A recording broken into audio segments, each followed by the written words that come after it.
capitale du Cameroun, Yaoundé, est encore sous le choc. Mathis, un garçon de 6 ans, est décédé dans des conditions qui soulèvent encore de nombreuses questions. Alors que l'enquête suit son cours, ce drame ravive chez de nombreuses familles de la MIFI une peur latente, celle de ne pas pouvoir protéger leurs enfants.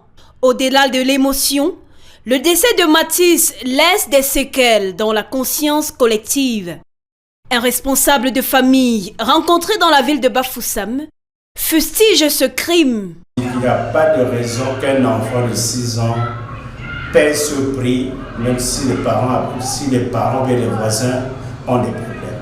Alors cet homme qui a posé cet acte, si ça ne dépendait que de mon avis, devrait être pendu et tué parce qu'il n'y a même pas de circonstances atténuantes. Quand j'ai appris ça, je me suis dit, moi j'étais dépassé, traumatisé. J'ai dit, bon, j'espère que la justice camerounaise, qui c'est assez objectif, fera le nécessaire pour vraiment punir sévèrement ce monsieur qui a pris cet acte. Alors que se célèbre ce 15 mai la journée internationale de la famille, ce crime questionne la protection des tout-petits.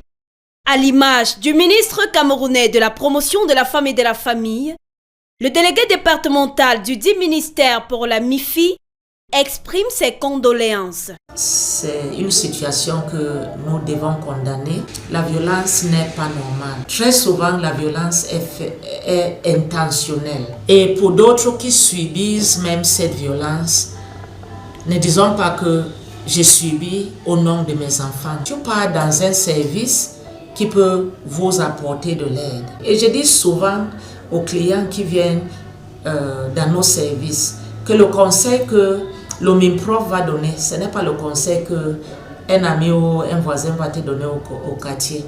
Donc, à aller dans les services compétents. Par ailleurs, Mara Biné Golé n'a pas manqué de présenter l'état de santé de la famille dans le département dont elle a la responsabilité. Dans le département de la MIFI, la famille se porte bien, mais aussi avec beaucoup de réserves. Oui, parce que nous avions quelques phénomènes qui perturbent l'harmonie et la stabilité dans la famille, des difficultés économiques. Quand tu regardes la taille de la famille, de beaucoup de familles, ça a augmenté.